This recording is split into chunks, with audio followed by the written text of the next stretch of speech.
mediação na mesa. É importante algumas regras que a gente siga elas para que a gente possa seguir com a programação e todos possam apresentar e ter o mesmo direito ao tempo previsto. Então, são 15 minutos para cada um. Quando faltarem 5, e mais 5 minutos para a pergunta. Quando faltarem 5 minutos, eu vou dar um sinalzinho aqui para vocês irem sabendo que deve se encaminhar para o final, e quando finalizar, dou um segundo sinal, beleza?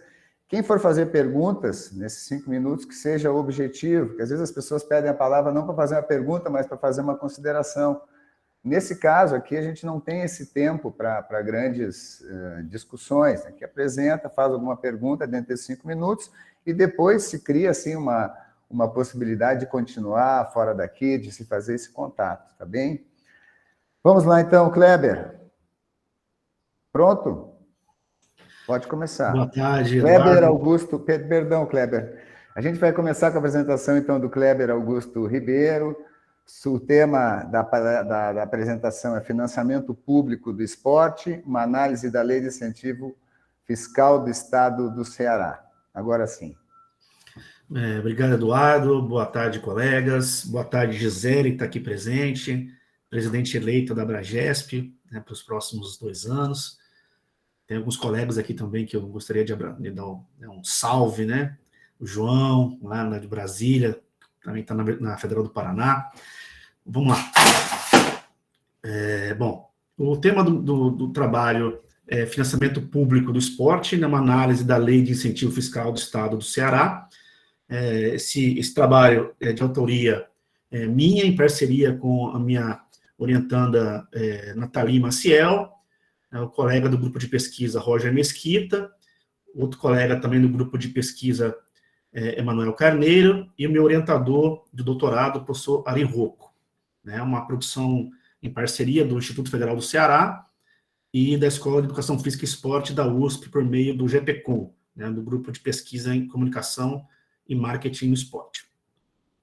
Bom, a preocupação com esse tema, né, políticas públicas, é algo recente no Brasil, né, segundo Mesadri e colaboradores, e se deu, né, segundo os autores, né, devido à abertura política, democrática no Brasil, né, em 88, aliás, em 1988, na década de 80, a criação também do Ministério do Esporte na década de 2000, e com a realização também dos mega-eventos esportivos no país, que também desencadeou uma série de políticas públicas voltadas para o esporte no Brasil. Então, no Brasil, né, o Estado ele tem o dever de fomentar o esporte, né, isso está previsto na Constituição Federal de 88, né, e entre as possibilidades de fomento público do esporte, né, que é dever do Estado, tem-se, né, o financiamento, né, e existem 3 fontes, né, de financiamento público, né, as orçamentárias, as extra-orçamentárias e os gastos tributários ou fonte indireta. As fontes indiretas, né, são relacionadas com desoneração tributária, isenção fiscal, né, como as leis de incentivo, né, que nós temos aqui como exemplo a lei federal, né, a lei de incentivo ao esporte federal, e a do Ceará, instituída em 2014, né, mas realmente quem começou a funcionar em 2017. A lei de incentivo ao esporte do Ceará, né, é uma concessão de incentivo fiscal para fomento de projetos esportivos e paradesportivos, né, mediante patrocínio ou doação de contribuintes do INSS, então pessoas jurídicas que recolhem ICMS, que é o Imposto sobre Circulação de Mercadorias e Serviços. Então, são empresas que recolhem ICMS. O volume, né, destinado para essa política aqui no estado do Ceará é de até 0,5% do arrecadado do CMS, né, a parte estadual, né, do ICMS. E a cada oferta, a Secretaria de Fazenda do Estado define qual é esse percentual, né, até 0,5% que vai ser destinado naquele ano para a lei. As empresas que vão patrocinar, né, que vão ter isenção fiscal, elas podem destinar até 2%, né, do seu saldo devedor.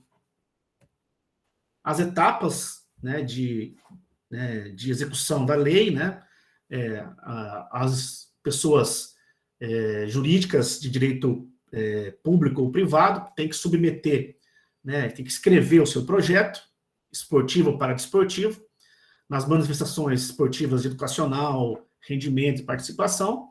Aí eles passam por uma fase de habilitação, né, de documentação, enfim, de requisitos. Esse projeto é avaliado, né, com relação ao conteúdo, né, a manifestação, enfim. Aí, se ele for aprovado, ele vai para a fase de captação, né, ele vai captar esse recurso junto às empresas, né, captou o recurso, ele inicia a execução e depois presta conta. Bom, Quinaldi, né, em seus colaboradores, em 2019, ele citou a importância de estudar, né, os estados, né, a política pública estadual, né, para conhecer essas realidades locais. França Júnior e Frasson, eles colocaram no trabalho deles de 2010, que naquela época já existiam no país mais de 50 leis estaduais e municipais de incentivo, né? Então, mesmo nós tendo essa grande quantidade, já em 2010, de leis estaduais e municipais, né, ainda existe, né, poucos estudos que trataram dessa temática subnacional, né, que é estudar as leis de incentivo em nível estadual e municipal. E aqui eu faço um destaque desse trabalho do Wagner Matias e colaboradores, né, e Wagner Matias, um colega da Universidade, né, do grupo de pesquisa da Universidade de Brasília, era funcionário, era servidor público do antigo Ministério do Esporte, da atual Secretaria Especial do Esporte, que faleceu, né, em decorrência da Covid nesse ano. Então, aqui eu faço uma reverência a ele, um grande amigo, grande pesquisador na área de políticas públicas no Brasil. Eu faço essa reverência a ele. Então, ele destacou isso, né, que existe uma superioridade numérica de estudos relacionados à lei federal e muito poucos relacionados a esferas subnacionais. E Pereira e colaboradores, também do mesmo grupo de pesquisa deles na UNB, também destaca essa lacuna, né, na esfera subnacional. Então, por isso, né, essa lacuna, o fato de o Ceará ser o nosso locus de estudo, trouxe nossa inquietação para o seguinte objetivo de pesquisa, né, que é descrever a execução dos primeiros anos da Lei de Incentivo ao Esporte do Estado do Ceará. Então, 2017, que foi o início da execução, né, até 2020. Ceará é um estado do Nordeste, tem 184 municípios e 9,19 milhões, né, de habitantes, né? Então, é um estado significante dentro do contexto nacional. Aqui alguns outros dados da lei, né? Então, ela é 2014, mas ela só foi o primeiro edital, né, abrindo possibilidades para submissão de projetos, só foi em 2017. Então, nós, como recorte de pesquisa, nós utilizamos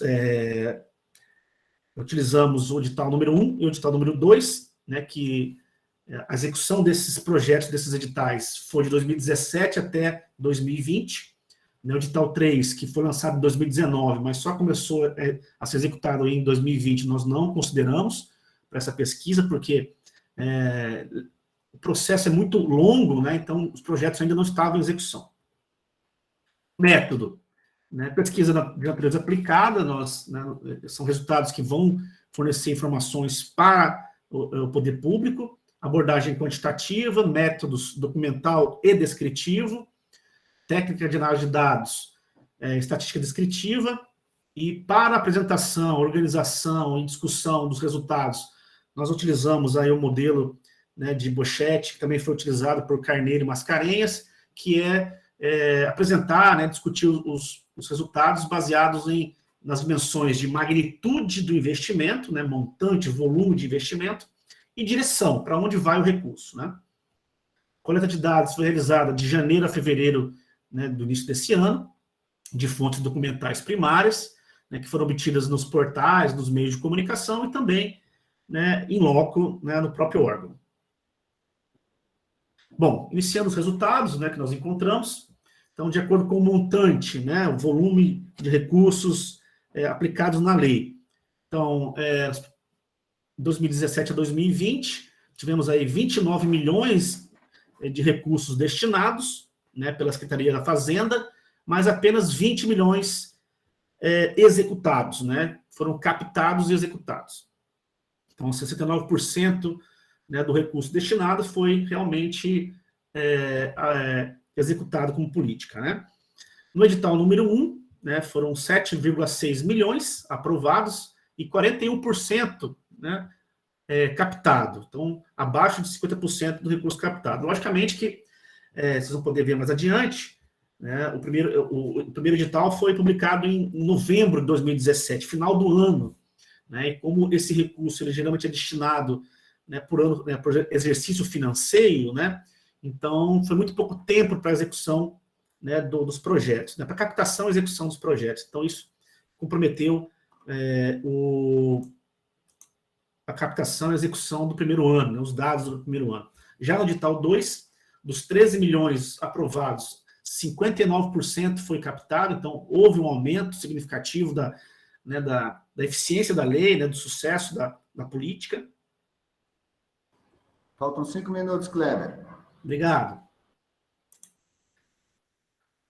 Bom, o percentual captado também, em relação ao solicitado, no total, então, do valor solicitado no início, lá, na inscrição, na submissão, em comparação com o que foi realmente executado, né, então a política teve 20% aí de sucesso, né, aproximadamente 21% de sucesso. Então, isso demonstra que não é só ter a aprovação da lei, né, tem que ter a captação também. Então, somente 20% do total submetido é que foi realmente contemplado.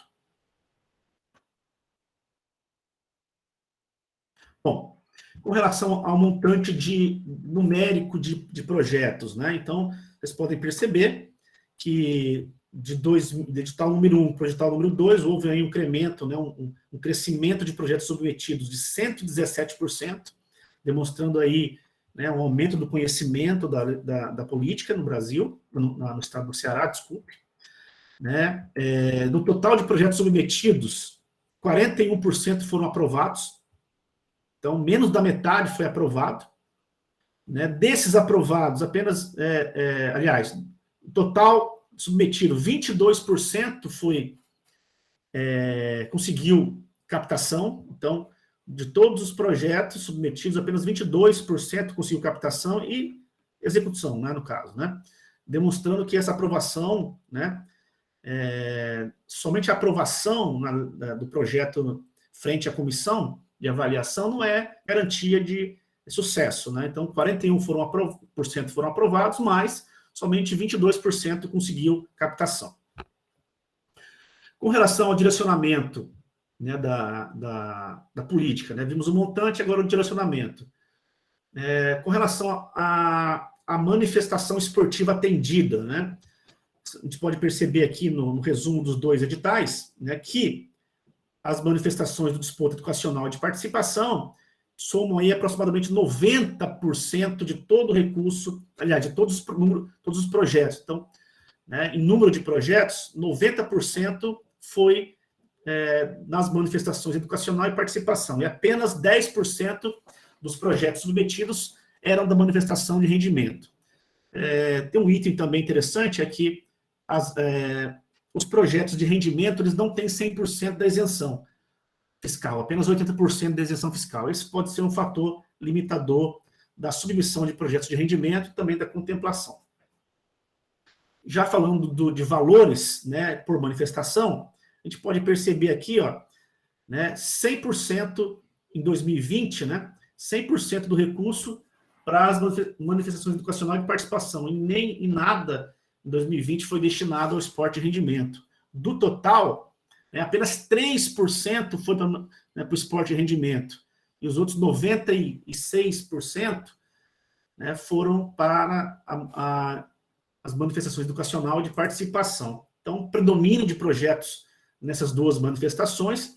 Esse fato, né, demonstra que está alinhado, né, às políticas, às normas jurídicas do país, como a Constituição Federal, né, da maior da prioridade para o esporte educacional. A Constituição do Estado do Ceará também diz isso, né? Mas, nos editais da Lei de Incentivo do Estado do Ceará, eles colocam que 30% desse recurso tem que ser destinado, não deveria ser destinado, né, não é uma obrigação, mas é um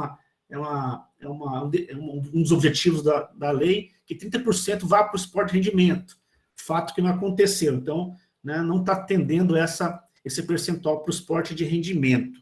Né? Se a gente for analisar, por exemplo, a lei federal, né, é inverso, né? O rendimento ele tem maior destinação de recurso.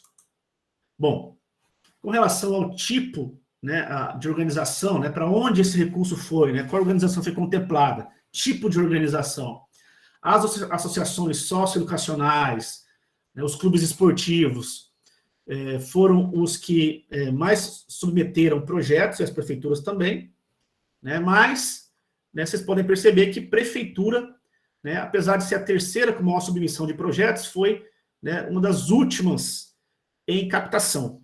Né? Então, o desempenho ruim das prefeituras é um destaque que a gente dá aqui, né, nesse trabalho. Né? E também foi retratado isso, esse também foi uma conclusão do estudo de Santana, com relação à lei de incentivo de Minas Gerais.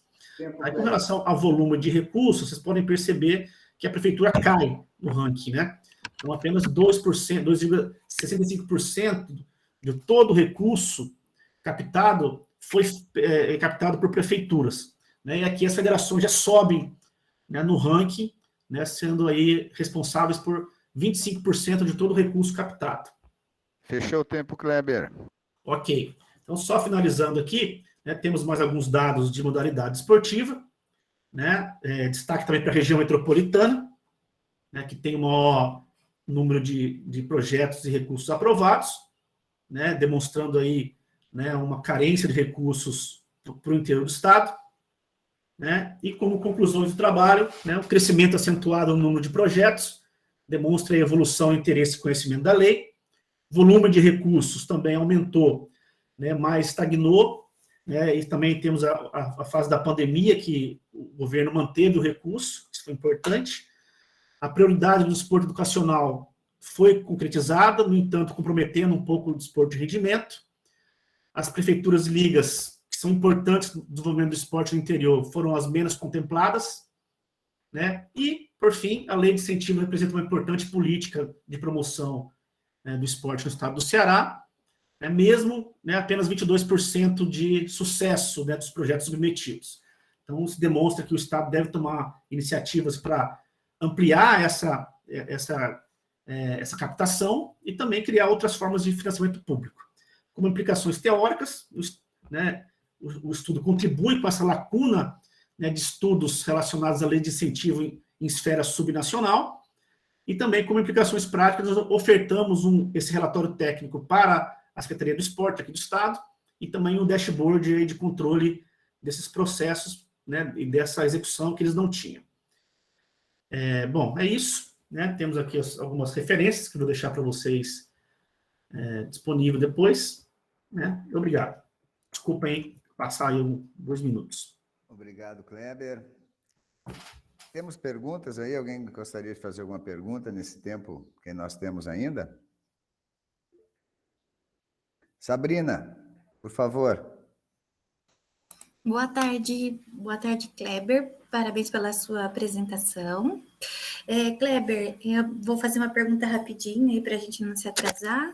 Nós fizemos um estudo tentando fazer um panorama nas leis estaduais, né, o ano passado, e a gente sentiu muita dificuldade, né, de achar esses dados, de buscar cada uma delas, entender, e eu achei muito interessante essa sua iniciativa. E também gostaria que você comentasse um pouquinho, que você trouxe os dados, né, a respeito das captações aí no seu estado, mas que você comentasse um pouquinho com a gente a questão da efetividade, como que você vê, né? A gente viu que tem um atendimento aí quase que pleno, né, para o desporto educacional, o que é muito bom, vem de encontro com aquilo que a gente gostaria, mas aí no sentido de que, tudo bem, está chegando esse recurso dessa maneira, mas de que forma ele está sendo utilizado, como que você vê isso aí no seu estado? Obrigada, viu? Olá, Sabrina. Eu assisti sua apresentação sobre a lei de São Paulo, né, no evento passado. Né, infelizmente, na época ainda não estava publicado, então eu não consegui citá-la no nosso trabalho, né, só citando o trabalho de Minas Gerais. Bom, Com relação à efetividade, o que nós podemos identificar aqui, né? Por ser uma norma muito recente aqui no estado do Ceará, há um desconhecimento muito grande, né? O nosso estudo é um pouco mais profundo, não dá para te passar os dados mais detalhados aqui na apresentação, mas quem tiver interesse, eu posso enviar depois, né? Ele está em processo de análise para uma revista, e, enfim, a maior parte dos projetos foram reprovados por escopo do projeto, então, por problemas de falha na elaboração do projeto. Então, isso já demonstra um grande problema, né? As organizações não conseguem elaborar, não sabem elaborar os projetos, né? E outro problema também é o desconhecimento pelas próprias empresas. Apenas 7 empresas, nesses 3 anos, fomentaram, né, utilizaram dessa desoneração fiscal. Então, isso demonstra aí uma necessidade de amadurecimento da lei, precocidade da lei. Eu penso que é uma política muito interessante. Logicamente que não pode, a política pública do Estado não pode se sustentar por esse financiamento, porque não é garantia, né? O fato de você ter o projeto aprovado não é a certeza que ele será captado, porque você vai ter sucesso na captação desse recurso. Então, né, é diferente, por exemplo, do estado do Paraná, se não me engano, né, ou Santa Catarina, não me recordo, até citou o estudo aqui no nosso artigo, que não é uma lei de incentivo, é um fundo, né? Então, é diferente. O recurso, se o teu projeto for aprovado, o recurso vai ser depositado na conta convênio, enfim. Então, é diferente, né? Então, eu acredito que não é a política ideal, né? Ela é importante, né? Mas não é a política ideal porque ela não tem uma grande efetividade por deficiências diversas, por diversos fatores que precisa também estudar para aprofundar. Tá bem, obrigado, Kleber. Kleber, tem mais uma pergunta que o João Vitor fez, mas já passou o tempo. Então, acho que tu pode responder no chat ali, responder direto para ele, pode ser? Claro, responda aqui no chat para o meu amigo João. Tá bom. Próxima, Sabrina, tá pronta, Sabrina? Sim, pronta. Obrigada. Podemos começar? O impacto das políticas públicas do esporte ou a falta de, análise dos medalhistas individuais do Brasil nos Jogos Olímpicos de Tóquio. Pode iniciar, estou marcando o tempo. Vamos lá, então. Um minutinho. Vocês poderiam acompanhar melhor. Espero que esteja tudo certinho aí com a apresentação. Então, boa tarde a todos novamente. Eu sou Sabrina, sou mestranda do programa, né, da Universidade Estadual de Campinas, orientada pelo professor Dr. Leandro Carlos Mazei. O nosso trabalho hoje é sobre, né, o tema, o impacto das políticas públicas de esporte ou a falta de, uma análise dos medalhistas individuais do Brasil nos Jogos Olímpicos de Tóquio. Esse trabalho foi em conjunto com os meus queridos colegas do grupo SportMap, o Guilherme Rodrigues Moreira e a Laís Amaral, da Faculdade de Ciências Aplicadas da Unicamp também, e a Mariane Cristina Vedana, da Universidade Estadual de Campinas, né? Junto com o professor Dr. Leandro Carlos Mazei. Bom, o nosso trabalho foi muito uma indagação que nós tivemos a partir dos resultados que nós tivemos nos Jogos Olímpicos de Tóquio e o quanto que isso foi divulgado, né, na mídia, o quanto que as pessoas tratavam isso como sendo um grande resultado. Então, nós ficamos intrigados em estudar um pouquinho mais, aí de forma, né, um pouco mais rasa aqui nesse trabalho, para a gente entender melhor, né, todos esses investimentos que estavam sendo feitos, essas políticas, ou a falta dessas políticas para o esporte de rendimento no Brasil. Então, para a Mazei, nos últimos 20 anos, praticamente, o Brasil, ele teve aí algumas iniciativas, como o próprio colega citou anteriormente, né, tentando um objetivo indireto que a gente ainda não é muito claro para nós, mas com o objetivo direto de buscar melhores resultados esportivos em grandes eventos internacionais, né, como é o caso dos Jogos Olímpicos. E aí, exemplo desses investimentos que nós fomos tendo, né, no nosso país, a gente teve como destacando alguns programas governamentais como o Bolsa Atleta, né, que financia a maioria hoje dos nossos atletas olímpicos, a própria lei de incentivo ao esporte, né, que o colega também comentou, hoje grande fomentadora nos grandes clubes onde estão os nossos atletas treinando também, e segundo alguns estudos o esporte de rendimento é o esporte que é mais privilegiado pela Lei de Incentivo ao Esporte Federal hoje, né? Além dos recursos que vêm das loterias federais, né? E que são destinados aí às organizações esportivas olímpicas e paralímpicas através das legislações. E aí, a partir desses investimentos, de fato, a gente observou que o Brasil melhorou, né? O seu desempenho esportivo em eventos como os Jogos Pan-Americanos, os Jogos Olímpicos, inclusive nas suas versões paradesportivas, né? A gente fomos sede desses eventos esportivos, e isso também colaborou um pouquinho, né? Mas a nossa pergunta, né, nossa indagação é, por outro lado, né, se os resultados comprovam, por exemplo, que nós temos um bom rendimento esportivo e nesses eventos internacionais, né, e que muitos chamam aí o país de uma potência, uma possível potência olímpica, seria também o Brasil uma potência esportiva, né, onde a gente não teria somente os resultados pontuais olímpicos, mas também programas, né, políticas públicas voltadas para ser uma potência esportiva? E aí sim, de fato, pensar em buscar os talentos esportivos do nosso país. Então, essa era a nossa pergunta, né? E o objetivo do nosso trabalho era, para poder responder essa indagação, uma parte dela, pelo menos, era analisar onde se deu a formação dos atletas medalhistas individuais dos Jogos Olímpicos de Tóquio, antes deles chegarem na excelência esportiva, e daí sim prospectar para uma presença ou ausência de políticas públicas nas etapas iniciais do envolvimento com o esporte desses atletas. Uma vez que esses programas, essas políticas governamentais, elas que nós temos hoje, elas estão relacionadas a um ranqueamento desses atletas, né? Ou seja, eles já precisam estar formados para o rendimento para ter acesso a esses recursos, né? Então, mas até chegar lá, de onde eles vieram, né? Será que nós temos alguma política que colabora com isso? Então, para poder prospectar essa presença ou ausência, que a gente analisou aí de forma bem simples, de onde vieram os nossos medalhistas individuais, tá? Então, o nosso método, né, de análise de dados é uma pesquisa de natureza quantitativa.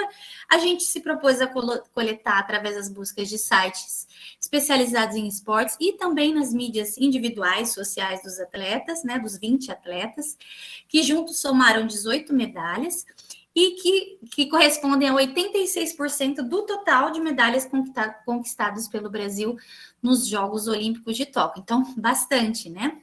Então, a gente buscou as informações sobre os primeiros clubes, as associações desses atletas, ou se vieram de programa social, ou algum programa governamental de âmbito federal, municipal e até estadual, dos seus clubes associativos ou outros, né, de academias e colégios particulares e até de espaços públicos. Além da gente olhar também para a macro-região do país, onde eles estavam iniciando, e a idade que iniciou no esporte. Os resultados que nós encontramos foi o seguinte, né? Então, os medalhistas analisados, primeiramente, foram das modalidades de boxe, natação, vela, tênis, atletismo, canoagem, judô, surf, skate e ginástica artística. E ainda que as medalhas do tênis e da vela, né, foram em disputas em duplas, a nossa análise também foi realizada porque os esportes são considerados individuais, tá? Tá aí os nossos medalhistas. E aí os resultados que nós encontramos, em relação à idade de iniciação, né, primeiramente, dos que foram possíveis observar, porque alguns nós não conseguimos encontrar, a média de idade de iniciação desses atletas foi de aproximadamente entre 6 e 7 anos. Bem baixa, né, para uma iniciação, mas essa é a realidade que nós temos hoje. Então, há muito tempo, os nossos atletas estão aí nas suas modalidades, tá?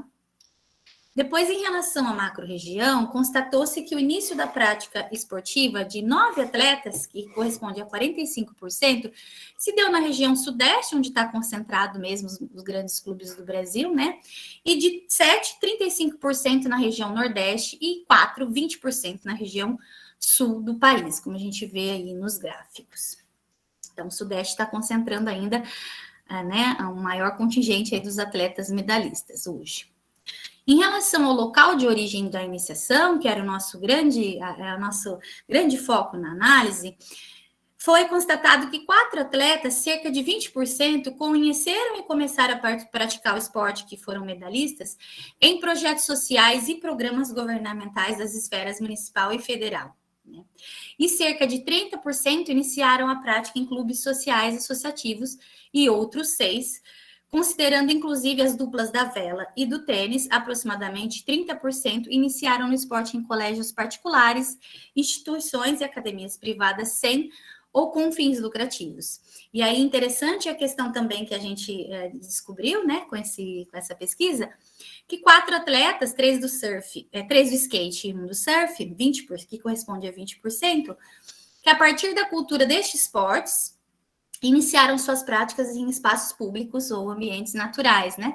Que até a última edição dos Jogos não tinha essas modalidades e por isso a gente não teria como considerar esses locais de início de prática, tá? E chamou muita atenção da gente o fato de que, né, aí os recursos públicos desses investimentos que nós temos hoje no Brasil, desses programas, eles não têm, de fato, a efetividade que a gente gostaria quando se trata de rendimento, né? Óbvio que ainda a gente precisa se aprofundar muito nesse tema para concluir dessa maneira, mas a gente já vê indícios de que aí os clubes e as instituições particulares é que realmente formam, né? Fomentam e formam esse atleta até ele chegar aí no nível de conseguir, aí sim, ter acesso às políticas públicas de esporte de rendimento no nosso país, infelizmente, né? Infelizmente, porque nem todo mundo tem esse acesso a esses clubes ou academias particulares.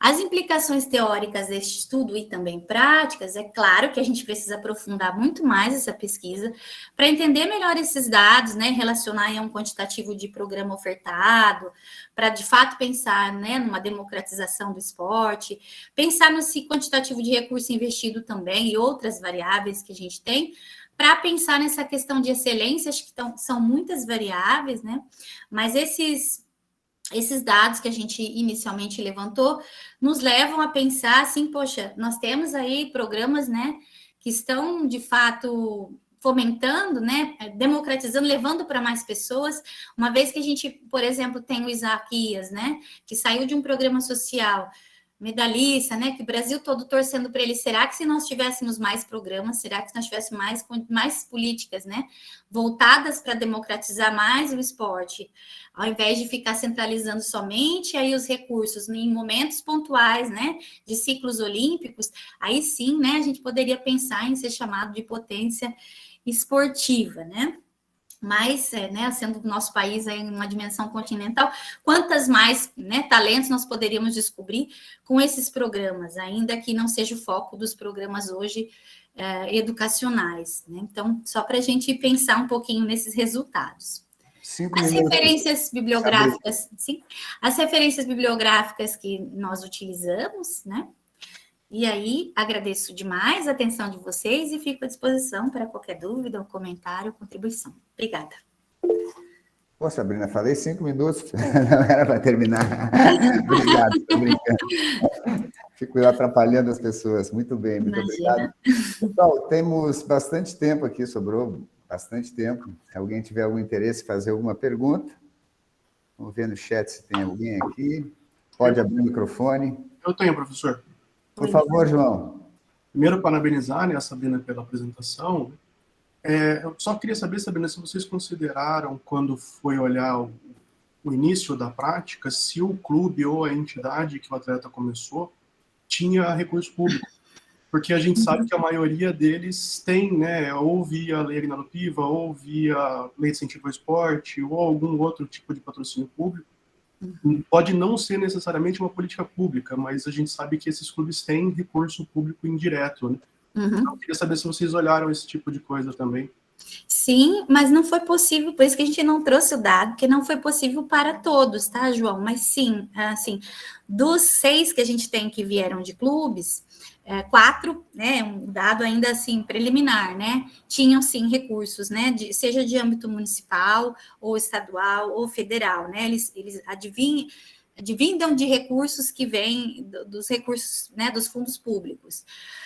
A gente olhou, mas não foi possível analisar, porque alguns esportes, inclusive, por exemplo, a vela, a gente teve muita dificuldade de encontrar, porque as meninas praticamente iniciaram com suas famílias, né? Um tipo de esporte que é mais, né? Elas estão junto com a família, nem foi possível identificar se era de algum clube ou não. Muitos atletas vieram de recursos próprios mesmo, né? A própria Raíssa, a do boxe, né? Que teve o pai com sua academia. Então, a gente observou muito que era algo muito particular e um investimento muito particular, ou familiar, ou algo que a pessoa estava muito determinada, né? Aquele treinamento. Então, poucos deles, tirando a Rebeca e o Isaquias, que vieram de programas mesmo, que são ofertados, né? A Rebeca pelo seu município e o Isaquias pelo governo federal, é que a gente vê que eles iniciaram lá mesmo, vindo de políticas, né? O restante, a gente já vê um outro viés, né? Infelizmente. Por isso que a gente fica tão preocupado, né? De saber que quantos mais nós poderíamos ter, né? Se nós tivéssemos mais investimento para democratizar, né? Não, só pergunto porque eu estudo Bolsa Pod ou Bolsa Atleta há muito tempo. Então, assim, o Kelvin, por exemplo, eu sei que ele tem Bolsa Atleta desde 2008. Então, a gente olha, às vezes, e acha que não tem, mas no caso desse pessoal que vai para o Olímpico, eles costumam ter. O problema é mesmo quem não chega lá.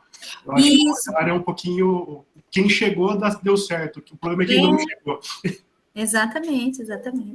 Chegar lá que é difícil, né? Obrigada.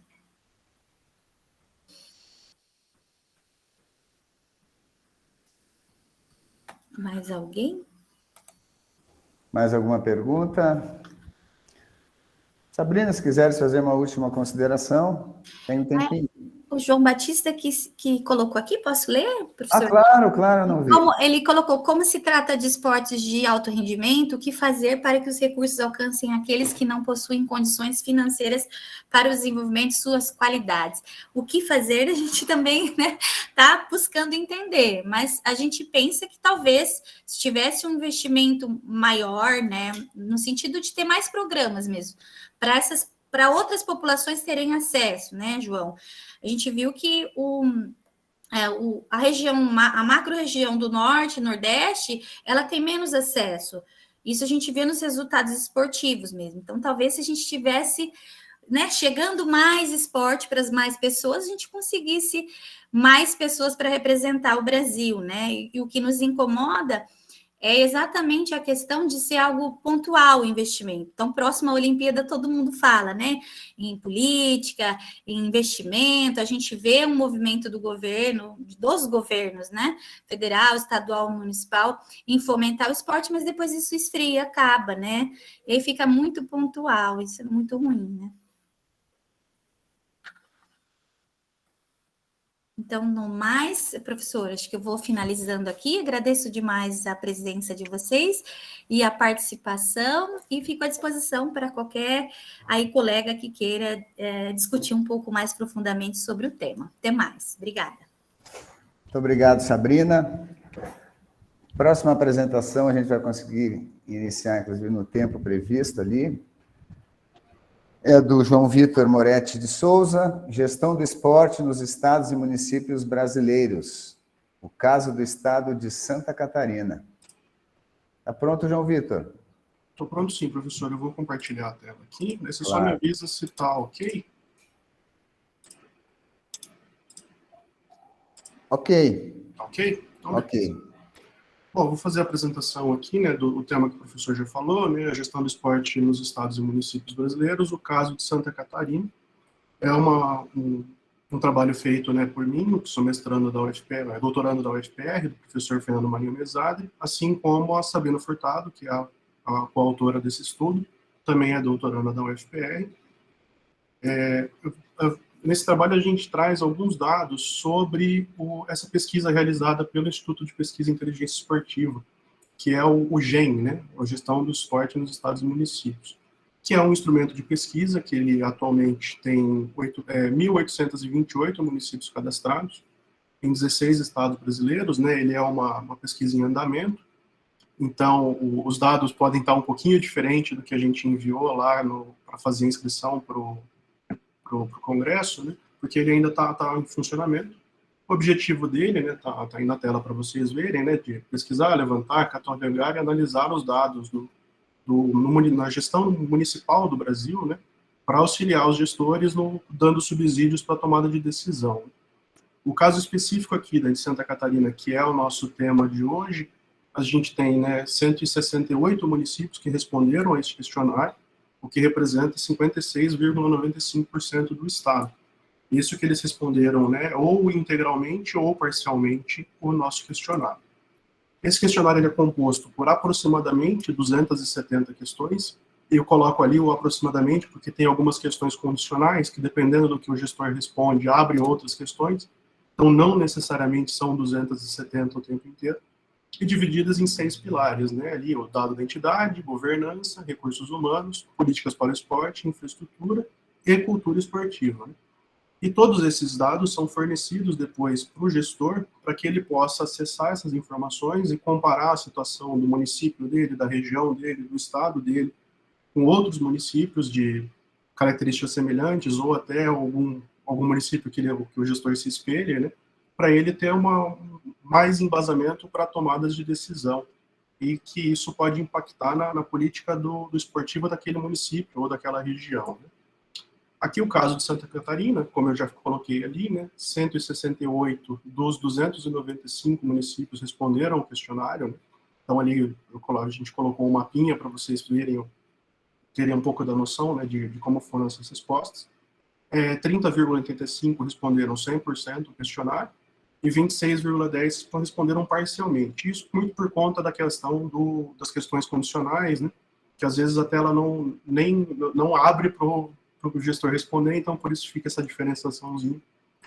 Mas o percentual mínimo de resposta é 88% quando ele está sendo realizado pelo gestor. Então, aqui eu vou trazer alguns dados para vocês que a gente conseguiu coletar nesse estudo para demonstrar um pouquinho desse panorama parcial do estado de Santa Catarina, sempre tendo em mente que a gente tem ali 56% de resposta dentro do estado, não é um integral como a gente já tem em outros estados, como o Paraná, por exemplo. Então é interessante notar que 43,54% dos municípios têm uma secretaria de esporte, que é ela que faz a administração no nível municipal, e só que apenas 12,44% delas são exclusivamente voltadas para o esporte. A maioria das entidades ela é vinculada a alguma outra área municipal, como a educação com 35%, a cultura com 18%, o turismo com 11%. Então, não necessariamente é uma secretaria apenas de esporte. Olhando para os índices de governança ali das entidades, a gente percebe que quase 79% não tem um site próprio, o que dificulta itens de transparência das entidades. Isso a gente considera o site próprio um site apenas da secretaria ou do departamento de esporte, não uma aba dentro do site da prefeitura, que o nosso entendimento você aumenta a transparência se você tiver uma página própria. Por outro lado, 124 daqueles 168 municípios têm página no Facebook, por exemplo, o que já ajuda um pouco na divulgação das ações da entidade da prefeitura. Olhando para as ferramentas de gestão e governança, a gente percebe que tem algumas falhas aqui nas prefeituras, que 62,79% não tem um plano de desenvolvimento institucional, 73,48% não tem um mapa estratégico, e, por outro lado, 70,68% tem um plano de ação. Então, pelo menos aqui a gente já tem um lado positivo, enquanto deste outro lado aqui do nosso gráfico, a gente percebe que tem margem para melhora, dentro das entidades municipais. Ainda observando a governança, a gente traz aqui que 75% dos municípios não tem um conselho municipal de esporte, o que é uma ferramenta importante de diálogo da prefeitura com a sociedade civil. Então a gente percebe que nesse ponto também é necessário uma atenção dos gestores para dar mais acesso à sociedade civil nas tomadas de decisão. E quando a gente olha aqui, que 36,73% dos conselhos existentes, a representação da sociedade civil é inferior à do poder público, o que também não é o ideal. A gente sabe que o mínimo que se espera é que exista igualdade para esse tipo de discussão que é importante para o município. Olhando para o gestor, o perfil do gestor principal dos municípios, 83% 83,46% são do sexo masculino, a gente vê uma predominância absurda dos gestores de sexo masculino, e bem como que se declaram brancos, né, com 85,82%. Que a gente percebe que existe, né, essa predominância, que é claro que a gente espera que exista um pouquinho mais de equidade nessa questão. É importante destacar aqui, né, que 45% tem uma pós-graduação completa, então a gente, sendo essa 95% são especializações, mas que é importante ter essa integração, né, entre a academia e a prática, né, para a gente, um lado, apoiar o outro nas tomadas de decisão. Olhando ainda para os recursos humanos, a gente apresenta aqui um dado interessante, que 31,3% dos gestores, eles ocupavam em gestões anteriores o mesmo cargo ou função, e 33,59% tinham outros cargos e funções em gestões anteriores. Então, quase que 64%, 65% dos gestores tinham uma experiência anterior, o que é bastante positivo, considerando que fazer política não é algo simples, né? Então, ter uma experiência já ajuda, e esse dado é corroborado aqui, né, com a maioria dos gestores estando de 3 a 4 anos no cargo, o que, como esses dados são agora de 2020 e 2021, demonstra que eles ultrapassaram ao menos uma gestão municipal, né, porque a gente teve uma eleição, mesmo aquelas que os prefeitos foram reeleitos, o gestor ultrapassou uma gestão, o que é positivo, principalmente aqui, ainda mais, né, esses de 5 a mais anos, né, com 22,56%. Considerando aqui as políticas para o esporte, né, dos pontos mais importantes aqui da nossa pesquisa é que 66,67% dos municípios não contam com um documento que balize a política municipal de esporte, o que é um ponto de atenção muito, muito forte para os gestores, né, que é preciso ter uma legislação clara para nortear o sistema esportivo e o esporte municipal, né. Pelo menos desses que existem, né, dos 33,33%, 2/3 está em formato de lei, porque a gente sabe que tem um poder mais forte sobre os outros tipos, né, os outros formatos de documento. Considerando os recursos financeiros, a gente observa que o esporte para toda a vida tem um destaque maior na distribuição do recurso financeiro, e que até a gente entende-se, né, que a formação esportiva, que a excelência esportiva tem um recurso menor no nível municipal, até por conta de ser determinação de Constituição e geralmente do próprio município, né, o município se preocupa mais com a formação esportiva e com o esporte para toda a vida, que aqui entra, né, todas aquelas práticas lúdicas, entra prática para idoso, entra eventos recreativos. Então, esse esporte para toda a vida é bastante interessante e as prefeituras utilizam bastante o recurso para esse tipo essa dimensão esportiva. Considerando ainda as políticas para o esporte, né, a gente percebe que a cultura esportiva e a vocação esportiva se destaca para os gestores como um dos principais itens no planejamento esportivo. Na hora da tomada de decisão, eles consideram bastante a cultura esportiva e também a demanda da comunidade, né, o que é bastante importante, que mesmo os municípios não tendo um conselho municipal existente ou com uma representação adequada, a demanda da comunidade aparece com um nível alto no planejamento. Observando a prioridade para esses níveis de atendimento, a gente percebe que a formação esportiva aparece como o principal destaque para os gestores, seguidos do esporte para toda a vida, e por último a excelência esportiva. E aqui a observação, né, que quanto mais próximo de 1, mais importante, quanto mais próximo de 3, menos importante para o gestor que respondeu essas questões. João Vitor, 5 minutos. Tá bem, obrigado, professor. Nessa página aqui, a gente demonstra uma continuidade desses dados, né, que essa página demonstra, né, a existência de políticas sistemáticas e assistemáticas e para pessoas com deficiência dentro dos 3 níveis de prática considerados. E a gente vê que a excelência esportiva aqui, ela não tem um destaque muito grande dentro dos municípios, né, não sendo maioria em nenhuma dos 3 níveis aqui que a gente coloca, enquanto que aqui quase 70% dos municípios oferecem ações sistemáticas para o esporte de formação esportiva, e 59% para ações sistemáticas do esporte para toda a vida. O ponto negativo aqui que a gente observa é a baixa quantidade de ações para a pessoa com deficiência, que é outro ponto que necessita a atenção dos gestores. Nas políticas para o esporte, né, a gente observa que 58% dos municípios têm um sistema de detecção de talento, o que espera que fosse um pouquinho maior, considerando que a formação esportiva aparece como destaque. Quase 90% não tem um sistema de apoio pós-carreira para esses atletas, então é outro ponto de atenção que a gente consegue observar nesses gráficos aqui. Observando a avaliação dessas políticas, né, 70% dos municípios não faz uma avaliação das políticas exercidas no município, o que é outro ponto que precisa de atenção para os gestores. Nesse ponto aqui das instalações esportivas, a gente observa que 61,67% dos municípios realiza diagnóstico das estruturas esportivas. E esse ponto aqui provavelmente está vinculado ao fato de que em Santa Catarina existe uma ligação entre as políticas públicas estaduais com a realização desse diagnóstico. Então, existe uma obrigação disso ser feito, portanto, a gente observa que existe um índice mais alto aqui nesse dado.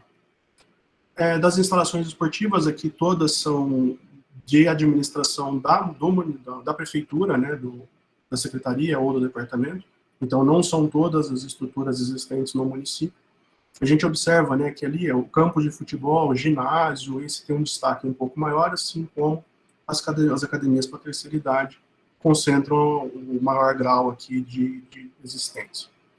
Na cultura esportiva, a gente tem os dados aqui que apontam o nível oferecido para cada modalidade, e sendo um pouco contraditório com o que a gente viu lá atrás, a maioria é na formação esportiva e não na excelência esportiva, no esporte para toda a vida, que a gente viu lá nos recursos, que a maioria da parte do recurso vai para o esporte para toda a vida. Então, no caso das modalidades olímpicas, aqui, olímpicas é as modalidades convencionais, e aqui do lado as paradesportivas, que o foco no esporte para toda a vida ocorre sim. As nossas considerações finais, né, eu já fui falando isso ao decorrer do texto, que a gente aponta ali um nível baixo de governança dentro das entidades municipais, principalmente ali, né, na transparência, na prestação de conta e nos processos democráticos, ele considerando o conselho, existe margem para melhora. A maioria dos municípios não conta com o conselho municipal, tampouco o documento balizador, que são pontos que precisam tem uma necessidade de um aprimoramento importante. E que a maioria dos municípios não realiza avaliação das políticas executadas. Outro ponto que precisa de ser foco dos gestores, considerando que você realizar uma política e não avaliar se ela está sendo bem sucedida ou não é recomendável. As nossas implicações técnicas e práticas, os nossos dados eles podem subsidiar as pesquisas da área, bem como os gestores também, né, na hora da tomada de decisão. Esses dados a gente, fornecendo ele para o gestor, ele pode auxiliar na formulação de políticas e até no entendimento do funcionamento do esporte no nível municipal. E ajudando, né, ele a priorizar ou determinar quais serão as ações realizadas no esporte do município, e considerando todas essas informações que a gente passa, o gestor tem acesso a base de dados maior e ele tem uma facilidade no entendimento das ações que ele vem realizando. Então, essa é a nossa apresentação. Eu deixo aqui os nossos dados, né, para quem quiser entrar em contato na página da inteligência. Esses dados estão disponibilizados, né, são todos dados públicos. Quem tiver interesse em utilizar em pesquisa, está tudo disponibilizado. E agradeço o tempo, professor. Excelente, João Vitor. Obrigado. Pessoal, temos 5 minutos para as perguntas. Kleber, pode falar. Olá, João, tudo bem? Parabéns pelo trabalho que vocês têm desenvolvido lá na Federal do Paraná. Parabéns ao professor Mesadri pela liderança. Temos tentado contribuir aqui no Ceará também com o trabalho de vocês. Pergunta. Vocês utilizaram, né, termos, né, como, por exemplo, formação esportiva, excelência esportiva, né, que estão previstos, né, que foram construções da Conferência Nacional do Esporte, que está na nova lei do esporte, na lei do Sistema Nacional do Esporte. Pelo fato dessa lei ainda não ter sido aprovada, né, João, você acha que esses termos ainda são de difícil compreensão por parte dos gestores dos municípios, né? Porque a gente tem uma lei Pelé que tem outro tipo de... né, tem outros termos, né? Você acha que isso tem prejudicado também um pouco essa resposta deles? E o segundo, né? É um banco de dados muito grande de vocês. Então, é difícil também identificação, às vezes, de dados errados, né? A gente aqui no Ceará, por exemplo, preenchendo esse instrumento de vocês, a gente identificou lá um município de 20 mil habitantes que tinha 1.500 pessoas num projeto de alto rendimento. Quer dizer, aí a gente entrou em contato, né? A gente identificou que era um dado estranho, e aí, né, o gestor preencheu de qualquer jeito. Esse é um problema também de qualquer survey, né, cara? Então, assim, duas perguntas. Primeiro, aquela dos termos, e segundo, se vocês têm tentado identificar esses outliers, esses erros grotescos, né, dentro de um banco de dados tão grande, né, mais de 5 mil municípios no Brasil. Bom, agradeço a pergunta, Kleber. Os dados lá do Ceará também a gente está coletando, né, em parceria com o IFCE, que é uma instituição que está ajudando bastante a gente. E a parte da resposta para ambas é que a gente, além de fornecer o sistema para o preenchimento, o pessoal do grupo de inteligência faz a capacitação dos gestores na hora antes de fazer o preenchimento. Então, todos esses conceitos são explicados, inclusive os baseados na nova Lei Geral do Esporte, que a gente já adequou, né, na pesquisa, prevendo que essa lei vá ser aprovada, né, esperando que essa lei vá ser aprovada, que é um avanço para o sistema esportivo brasileiro. Então, esses conceitos são explicados e a gente está em contato constante com os gestores para identificar esse tipo de dúvida e tentar sanar a dúvida, né? Quanto aos outliers ali que você falou, a gente é o risco do sorvete, da pesquisa, né? A gente solicita que o gestor preencha corretamente, e é claro que quando a gente vai desenvolver relatórios para até devolver para os estados, para os municípios, quando a gente observa algum dado que foge do que é esperado para aquele município ou para aquela região, a gente faz um alerta para que aquele dado seja corrigido, né? Então, esse tipo de informação, como você citou, por exemplo, do município que tem mais de 1.200 atletas no esporte de rendimento, isso com certeza aparece quando a gente vai fazer o relatório da região. Então, a gente consegue chegar nesse tipo de informação na hora de compilar os dados e fornecer um relatório. E quando esse relatório é fornecido para o município, a gente aponta ali, né, solicitando essa correção. Isso já foi feito em alguns municípios e alguns estados. E é claro que conforme o andamento da pesquisa vai acontecendo, a gente vai fazendo essa correção, aparando essas arestas que, obviamente, vão acontecer numa pesquisa desse tamanho, né?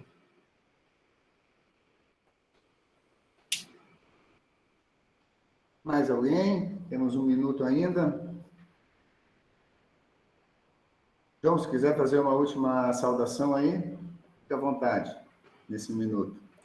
Eu só agradecer a presença do pessoal e colocar o Inteligência à disposição, né?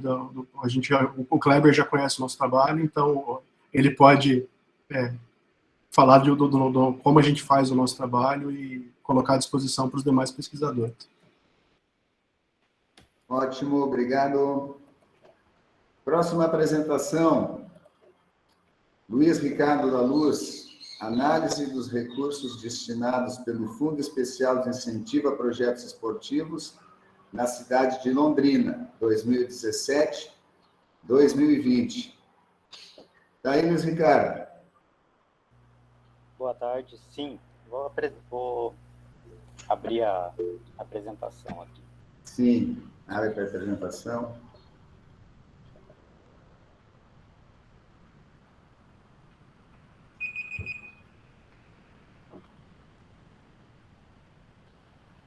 Está aparecendo. Vou sair daqui. Vocês estão me ouvindo bem? Sim. Sim. Obrigado.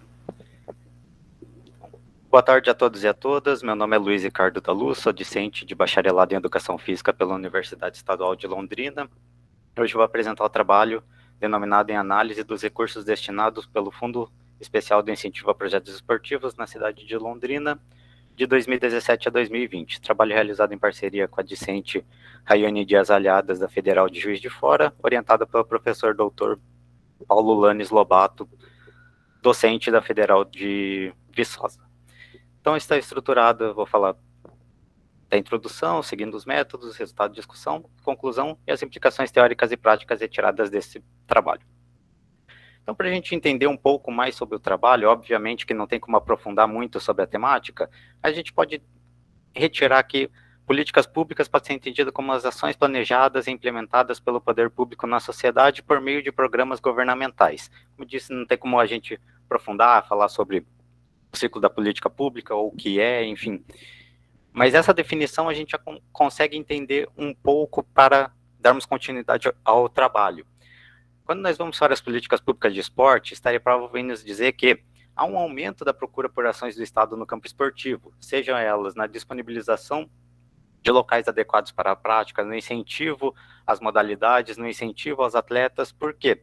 Isso está preconizado no artigo 217 da Constituição Federal, que é dever do Estado fomentar e implementar ações para o esporte, independente do ente federado. Mas quando nós vamos diretamente para a gestão a gestão na administração pública, essas ações elas podem ocorrer de diversas maneiras.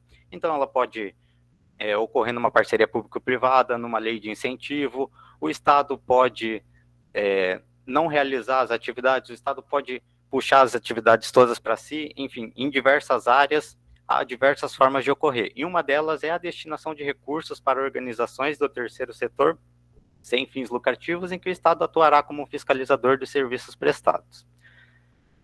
Quando nós vamos para as políticas municipais, elas têm a característica do ambiente de cada município, levando em suas características. Por exemplo, em Londrina, a Fundação de Esporte de Londrina, que é a autarquia responsável pelo esporte no município, através da Lei 8.985 de 2002, instituiu o Fundo Especial de Incentivo a Projetos Esportivos, o FEIP, em que ela destina recursos públicos para associações esportivas, ligas representativas de classes e projetos dos munícipes para realizar as ações esportivas no município. Diante disso, nós realizamos o seguinte questionamento: quais modalidades, instituições e localização das instituições que são beneficiadas com recursos públicos para incentivo ao esporte? Isso é importante realizar porque, a partir desses levantamentos, nós conseguimos realizar uma reflexão do programa e visar uma constante melhoria dessa ação da política pública. Então, o objetivo do trabalho foi analisar os recursos destinados pelo FEIP na cidade de Londrina nos anos de 2017 a 2020. Então, ela é uma pesquisa descritiva exploratória preocupada com o status atual do foco do estudo, onde nós vamos descrever todas as informações que nós conseguimos através dos dados conquistados. Então, ela também é uma pesquisa documental, pois a nossa fonte de dados não recebeu nenhum tratamento científico até o momento. A nossa amostra são as instituições que foram beneficiadas com recursos públicos por meio do FEIP entre 2017 e 2020.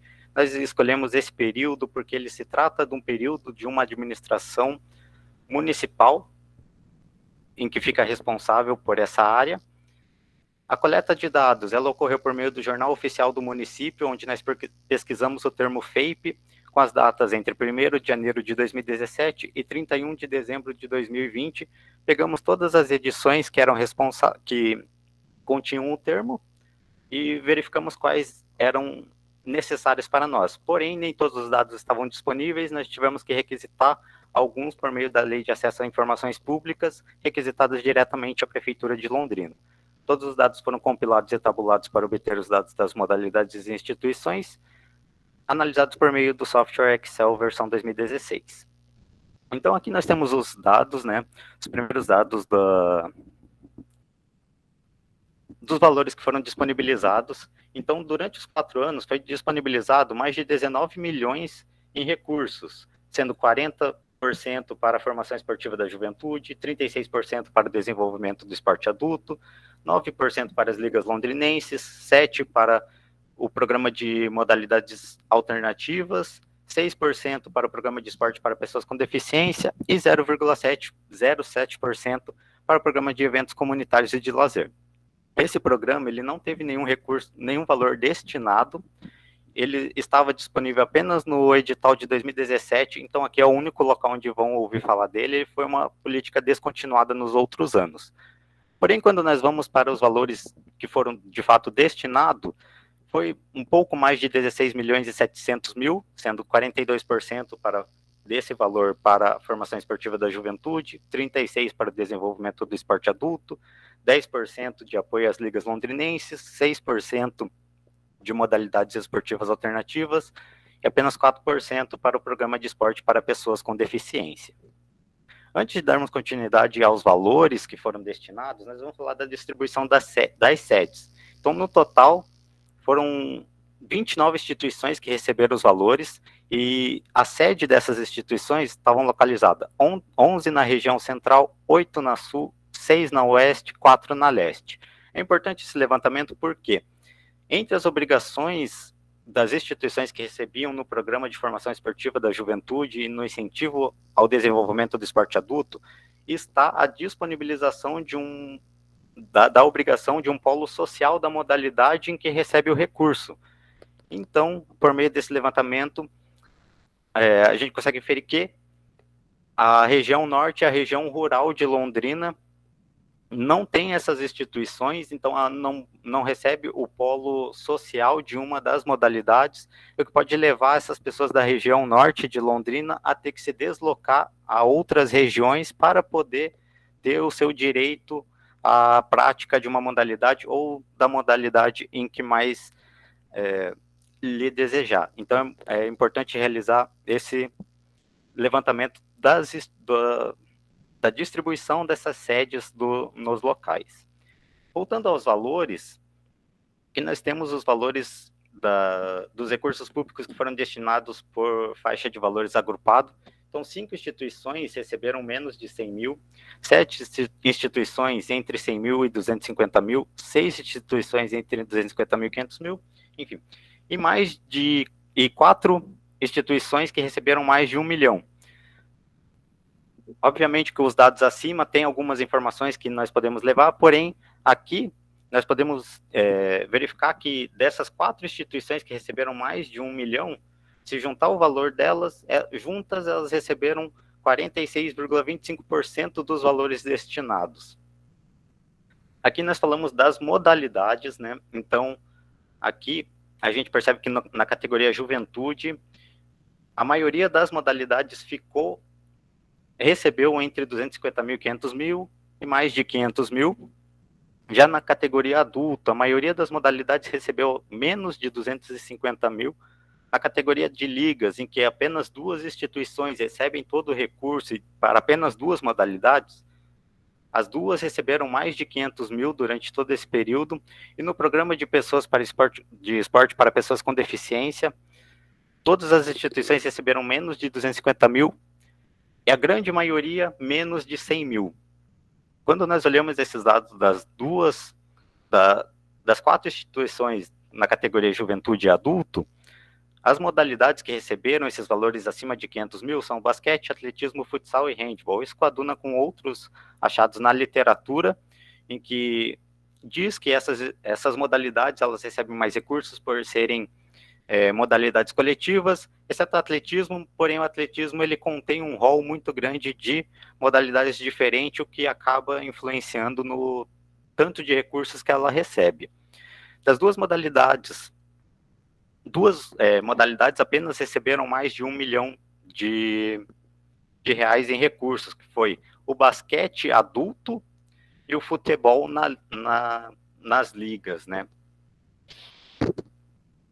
E aqui, falta a gente analisar a categoria das modalidades alternativas, porém, a gente precisa separar, desmembrar ela, para que a gente possa entender um pouco mais sobre a característica dessa categoria em si, aonde a grande maioria delas recebe ou menos de 20 mil, ou na faixa de 20 mil a 40 mil reais. E quando a gente realiza o post percentil, 52% das modalidades alternativas receberam menos de 27 mil reais durante todo esse período em que foi realizado esse levantamento no FAPE.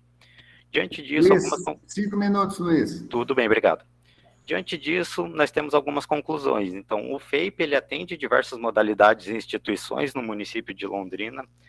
modalidades como atletismo, basquete, futsal, vôleibol, o futebol e o handebol são as mais incentivadas pelas suas características. Algumas organizações se apropriaram do FAPE na possibilidade de realização de diversas modalidades para diferentes públicos em diferentes categorias. O programa de modalidades alternativas proporciona recursos descontinuados para as modalidades, o que é necessário uma nova visão sobre como está sendo realizado esse incentivo às modalidades alternativas. E algumas regiões da cidade, como a região central e sul, são mais privilegiadas com instituições esportivas em detrimento de outras. Diante disso, nós temos algumas implicações teóricas e práticas desse trabalho. Então, é necessário realizar uma reflexão se não é necessário um incentivo à apropriação da região norte de Londrina pelas organizações esportivas, para que possamos levar até essa região um polo de uma modalidade, para que as pessoas não precisem se deslocar a outras regiões para a prática esportiva. É necessário uma melhoria no sistema de disponibilização das informações, ou seja, a governança, principalmente com relação à transparência, porque esses dados não são fáceis de achar, apesar da prefeitura ter disponibilizado muito rápido, porém, um sistema online mesmo, onde tivesse essas informações para que nós pudéssemos fiscalizar, pudéssemos acompanhar, pudéssemos saber o que está acontecendo nessas modalidades, seria importante para que nós possamos, de fato, realizar essa reflexão do programa e, como eu disse na justificativa, buscar sempre uma melhoria dele. E, diante disso, nós temos algumas implicações teóricas, que são novos estudos que podem surgir a partir desse levantamento, como definir, saber qual que é o perfil desses gestores, dessas instituições, para saber em qual lado a política pública pode avançar, se necessário avançar na destinação de recursos, na capacitação dos profissionais, na limitação das associações, enfim, abre-se novas possibilidades, saber o balanço patrimonial dessas instituições, saber se há uma relação de interdependência entre as organizações esportivas e a Fundação de Esporte de Londrina, ou se essa pode ser uma relação de dependência tutelar, onde a Fundação realiza suas atividades e a Fundação, a FEL, realiza suas atividades e as associações não têm tanta possibilidade de participar deste programa mais ativamente, só apenas recebendo os recursos. Gostaria de agradecer à Abragesp pela organização do evento, junto à Fivale, pela oportunidade. Gostaria de agradecer a todos que disponibilizaram, aos amigos que me ajudaram no trabalho, a Rayane e o professor, que não puderam estar aqui. Gostaria de agradecer às instituições que nos auxiliaram a nos unir nesse trabalho, a UEL, o FJF e a UFV, e a todos que estiveram aqui presentes. Muito obrigado pela atenção. Estou disponível para perguntas. Muito obrigado, Luiz Ricardo. Temos tempo para perguntas. Podem ser escritas, pode levantar a mão para perguntar.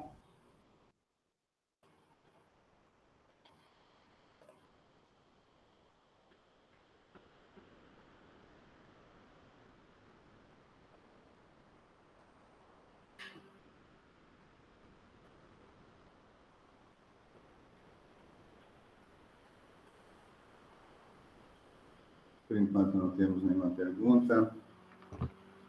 Luiz Ricardo, quer fazer mais alguma consideração final aí? Gostaria apenas de reforçar, né, o agradecimento pela oportunidade a todos que ouviram. Estou disponível, né, para conversar depois referente a essas possibilidades, até mesmo de auxílio. E aí, caso eu tenha alguma dúvida, alguma forma de contato depois, estarei disponível. Muito obrigado a todos. Obrigado, Luiz. A gente vai esperar agora o próximo trabalho, vai dar uns 5 minutos, 4 minutos e pouco, porque a orientação é que a gente comece no horário, porque às vezes tem pessoas que vêm para assistir determinados trabalhos, então, dentro de uma programação organizada com antecedência. Então, às 15h20, daqui a 4 minutos, o Igor. Fica de prontidão, Igor. Ok. Estou à Beleza. disposição.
Igor, pronto, Igor? Tudo pronto. Vou compartilhar a tela, então. Tá bem, então vamos à apresentação do trabalho Federações Estaduais de Futebol, um estudo sobre evidenciação contábil e fontes de receitas. Igor Fernandes Silveira, apresentador. Tudo contigo, Igor. Aham. Ainda não apareceu aqui a tela compartilhada. Tava carregando. Acho que agora foi, né? Tá indo. Só não tá em tela cheia. Tá pronto já. Tá ok.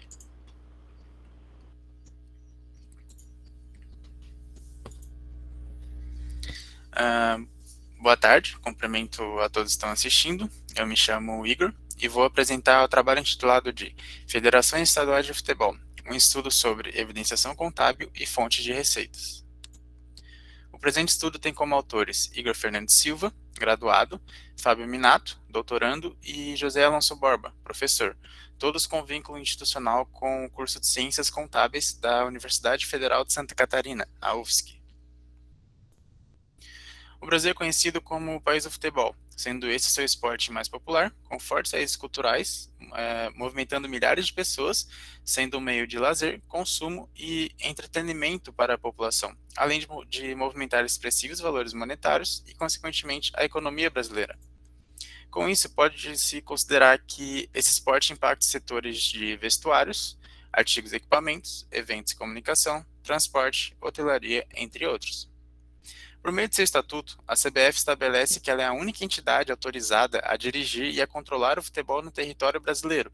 E também, por meio de seu estatuto, ela afirma ter como suas filiadas as 27 federações estaduais de futebol, sendo essas as responsáveis pela organização do futebol em seus respectivos estados, incluindo as obrigações operacionais e administrativas que são necessárias para a logística e também para a segurança das partidas de futebol.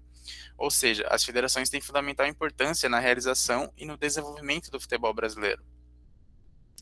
Estudos relacionados destacam que as organizações esportivas se caracterizam por terem recursos financeiros escassos, possuindo forte dependência de contribuições públicas e que a maioria das federações, sendo elas olímpicas ou não, possuem dependência das receitas de taxas e filiações, e que elas devem desenvolver outras fontes de receitas de forma a reduzir a sua vulnerabilidade financeira, pois elas tendem a ter uma receita muito concentrada.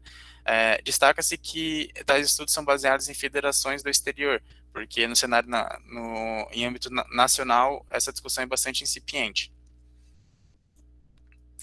Bom, por meio do exposto tem-se então a seguinte problemática: qual o nível de evidenciação das federações estaduais de futebol do Brasil e quais são as suas fontes de receitas?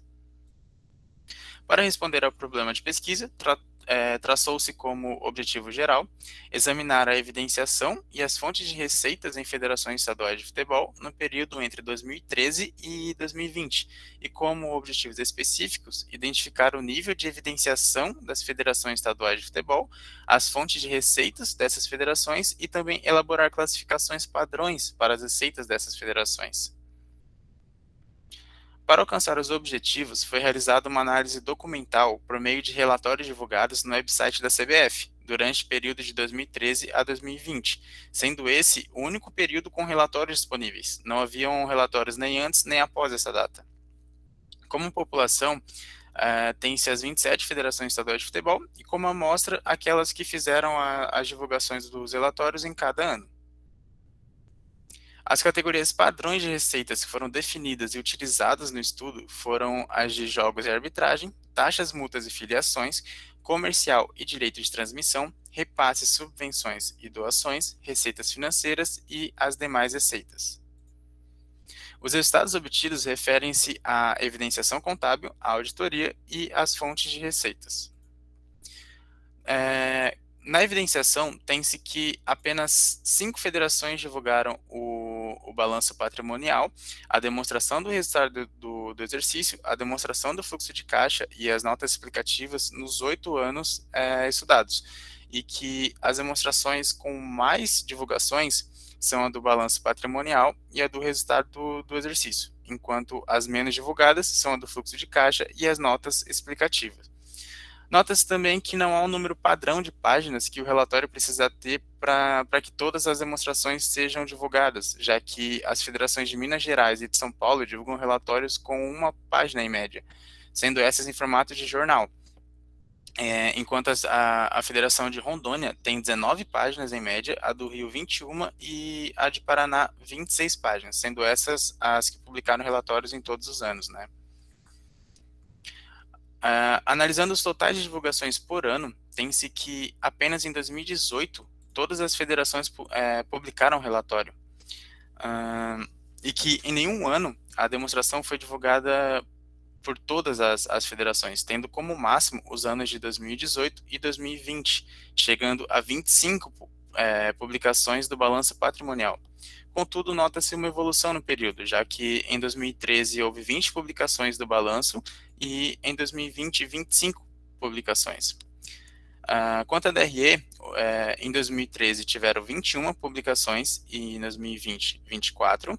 Na DFC, 12 em 2013 e 21 em 2020. E as notas explicativas, 12 publicações em 2013 e 18 em 2020. Ou seja, todas elas apresentaram um aumento em sua divulgação anual. Quanto à auditoria, encontrou-se que 10 federações divulgaram relatórios nos 8 anos e tiveram auditorias independentes em todos eles, sendo que dessas 10, 5 não tiveram ressalvas em suas demonstrações, tendo 100% de seus relatórios com opinião não modificada. Com destaque para a Federação do Rio de Janeiro, contendo ressalvas em 100% de seus relatórios, e também para a Federação Baiana, com ressalvas em 88% de seus relatórios.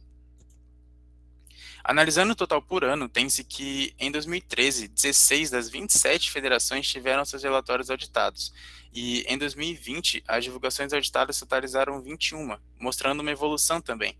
E, além disso, a média encontrada foi de 18 relatórios auditados e 7 não auditados por ano.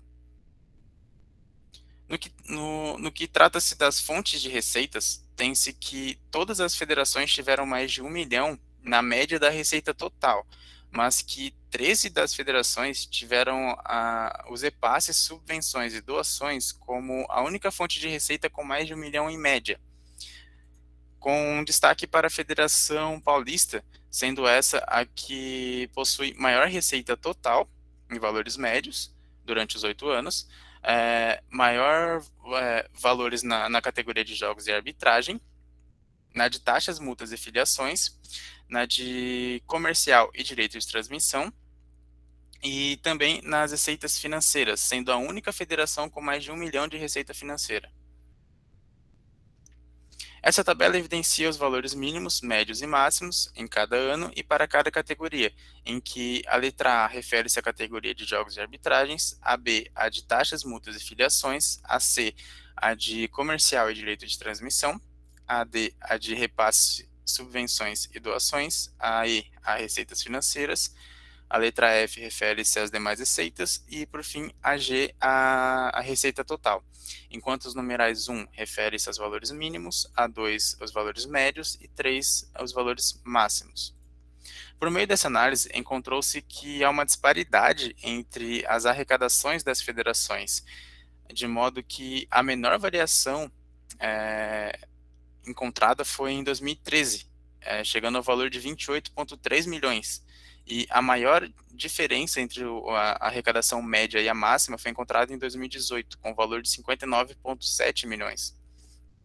Além disso, nota-se que a arrecadação apresenta crescimento de 2013 a 2019, mas que de 2019 a 2020 esse valor apresentou uma redução, tendo como possível causa a pandemia de Covid-19, já que a categoria que apresentou maior queda foi a de jogos e arbitragens, tanto em valores médios quanto em valores máximos.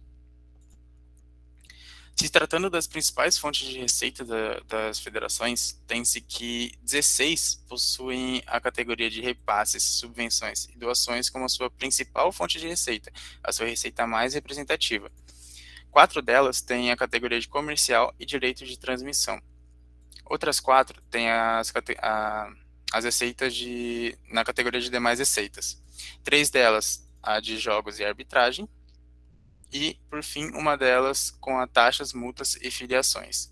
Ressaltando que a Federação do Distrito Federal foi colocada em 2 relações, a de jogos e arbitragens e a de repasses, subvenções e doações, pois ela possui 2 receitas mais representativas, com 33% em cada.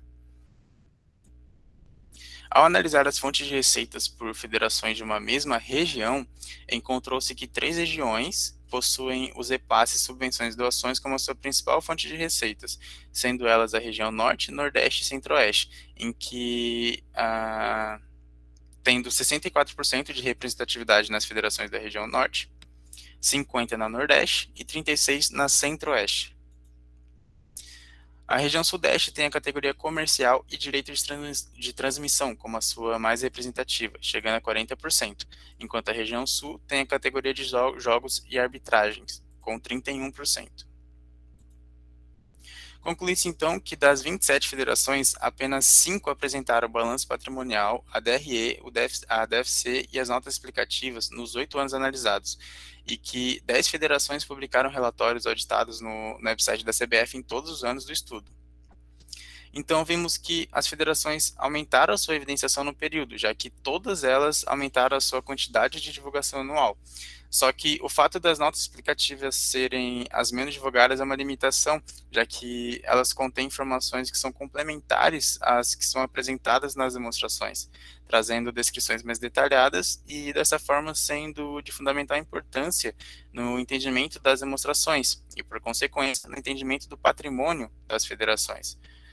Dessa forma, as federações estaduais de futebol possuem margem para evoluções em sua evidenciação contábil, se fazendo necessário a implementação de políticas de governança que aprimorem os processos relacionados à transparência delas e a asseguração das informações por auditoria externa e divulgação do relatório é de fundamental importância para estabelecer políticas de compliance eficazes. No que trata-se das receitas, vimos que 16 federações têm a de repasses, subvenções e doações como a sua principal fonte, 4 delas a de comercial e direito de transmissão, outras 4 a de demais receitas, 3 delas a de jogos e arbitragens e uma de taxas, multas e filiações. Além disso, as 3 federações que apresentaram maiores arrecadações são as federações de São Paulo, Rio de Janeiro e Minas Gerais, sendo que essas 3 possuem categoria de comercial e direito de transmissão como a sua principal fonte também, podendo indicar que o aumento da arrecadação das federações tem relação com o desempenho esportivo e também com a expressividade dos clubes que são filiados a ela. Como limitações do estudo, destaca-se que foi analisado se houve a publicação da demonstração, não sendo analisado a qualidade das demonstrações contábeis e se elas estão seguindo as normas que são estabelecidas. Além disso, para a opinião modificada, considerou-se apenas as com ressalvas, e não sendo analisados os motivos dessas ressalvas. Ficando então como sugestões para trabalhos futuros, analisar a qualidade das demonstrações contábeis divulgadas e se elas seguem as normas vigentes, examinar a qualidade dos pareceres e da empresa de auditoria independente, bem como os motivos dessas ressalvas, e, por fim, analisar se há relação entre o desempenho esportivo de clubes filiados às federações e a solvência delas. Como implicações teóricas e práticas, tem-se a relevância das federações para o futebol brasileiro e que nas federações, como em qualquer outra entidade,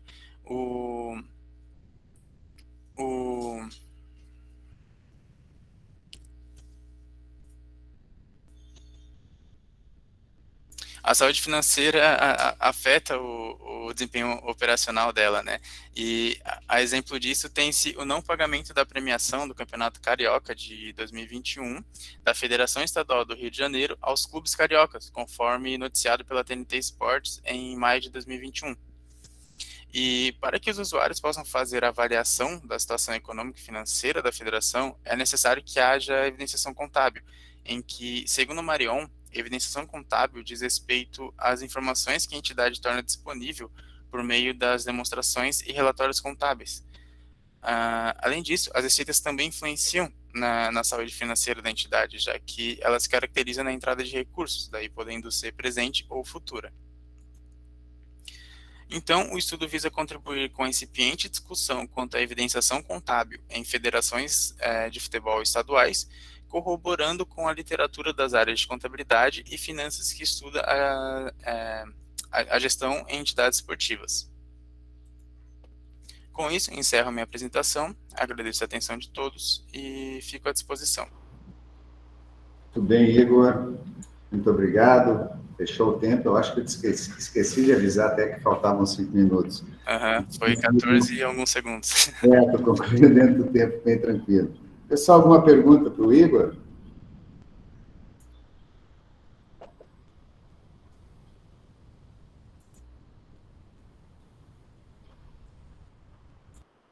Enquanto nada, Igor, se quiser fazer mais alguma consideração, tens um tempinho ainda. A gente gente, da mesma forma, vai esperar os 5 minutos para poder começar a última apresentação às 15h40, então tem 4 minutos ainda. Só agradecer a atenção de todos e dizer que eu sigo à disposição para qualquer dúvida. Joia, obrigado, Igor.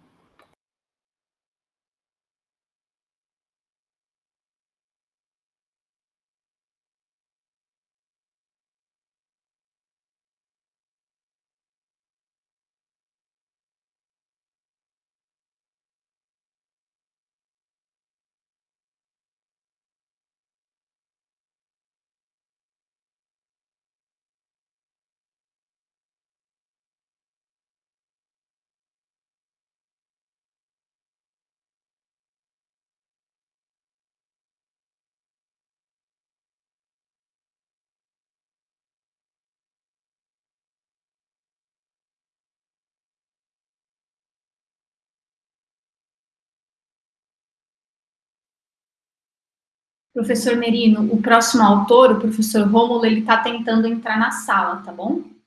Tranquilo, tem tempinho ainda, Letícia. Ele está tendo problema de... conseguiu agora. Obrigada.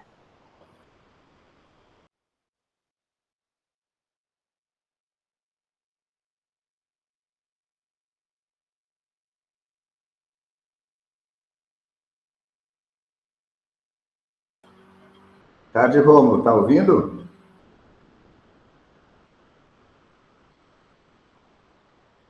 Não estou te ouvindo, acho que teu microfone está fechado.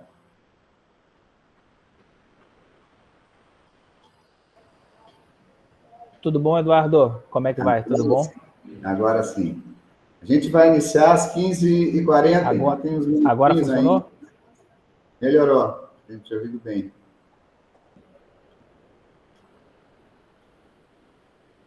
Não tem nenhum problema, eu só quero fazer um testezinho rápido aqui referente aos slides. Claro. Tá? Só para compartilhar a tela, enfim, só para fazer o check-up aqui, está tudo rodando. Sim, já pode deixar ele até em forma de... depois não roda. É joia, pode deixar até em forma de apresentação já, daí a gente inicia já com ele já posto. Tá bom? Só um segundinho, peraí.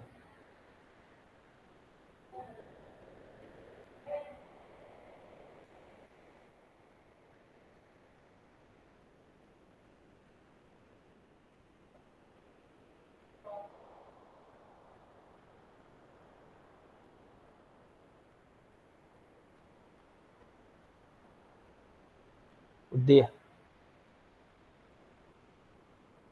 Encosta a porta, por favor.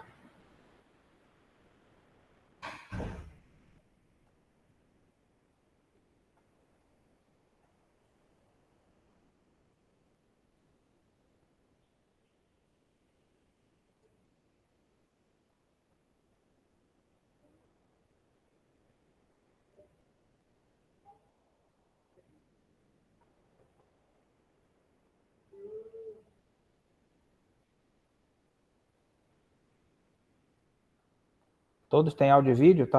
Tá funcionando, Eduardo, por favor? Sim, tá aparecendo aqui, a gente está te ouvindo bem.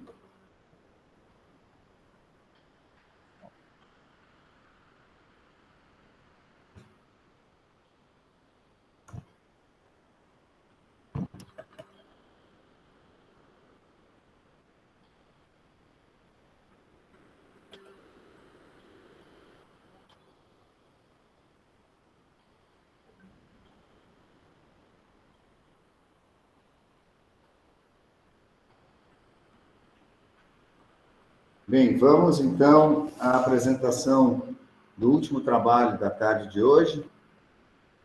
Análise financeira dos custos das arenas da Copa do Mundo da FIFA Brasil 2014, autor Rômulo Meira Reis. Rômulo, tudo contigo.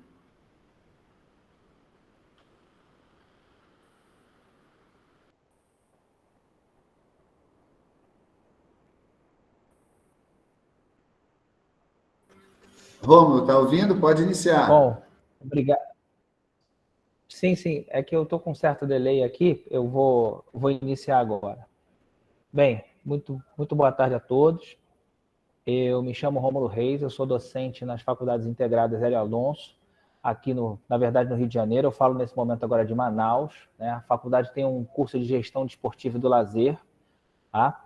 Os autores, junto comigo nesse trabalho, são o professor mestre Anderson Osh, ele é de Minas Gerais, a Laís Patrícia, uma graduada, e o professor Silvio Teles. Nós fazemos parte de 2 grupos de pesquisa diferentes, mas que têm objetos de estudo similares, né? O GPGEL, que é o grupo de pesquisa em gestão, esporte, cultura e lazer, e o GPESC, que é o grupo de pesquisa em escola, esporte e cultura. Tá? Então, vamos ao nosso trabalho, análise financeira dos custos das arenas da Copa do Mundo FIFA Brasil, da Copa do Mundo da FIFA Brasil 2014. Vamos à nossa introdução, né, para que a gente saiba o assunto. A nossa questão-chave em relação à introdução está na classificação inicial de mega evento esportivo, ou seja, a Copa do Mundo é um mega evento esportivo, ela tem essa classificação, né? Ela tem uma magnitude em termos de mídia, público, turismo, economia, entre outras áreas, uma magnitude muito grande. É um evento até agora quadrianual, existe uma discussão aí para que seja bianual, inclusive, tá? É um dos eventos mais atrativos, tanto que tem muito país candidato, tá? E os países candidatos, normalmente, para sediar um evento desse porte, precisam assinar algumas cartas de garantias da FIFA, tá? No caso das garantias, as que compõem a maior parte dessas garantias são as arenas ou os estádios. Consequentemente, né, e aí aproveitando, segundo da Costa et al., que é um livro até bastante conhecido, os legados até geram uma certa síndrome, né? Primeiro, a questão de diferenciar impacto e legado, né? O impacto é a questão de médio e curto prazo, por exemplo, empregos gerados direto e indireto, mão de obra e os impactos econômicos, inclusive, e os legados é a herança que fica por um prazo mais longo. No nosso caso, as arenas e os estádios, que são parte de uma garantia, são realmente os espaços físicos, né? A parte física do legado, tá? E tem um outro autor que fala muito bem da questão de legado, né, que é o Bondarik. Ele, até a tese dele de doutorado é um drible maroto, desequilibrado e desconcertante nas promessas do legado. Tá?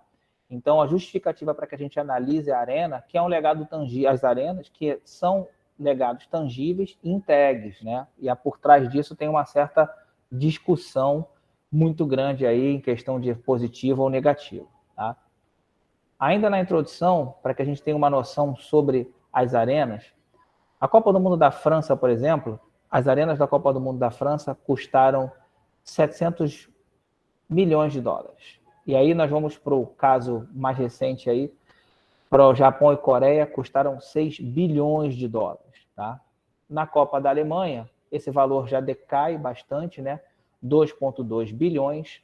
E na Copa da África, que é a última edição, né, a edição anterior à do Brasil, a 2,5 bilhões de dólares. Né? E os autores Kotler, Capella e Meirinho já faziam um alerta de que o que aconteceu com empreiteiras, questões financeiras e benefícios e superfaturamentos em obras que aconteceu na África do Sul poderia, sim, incorrer no Brasil.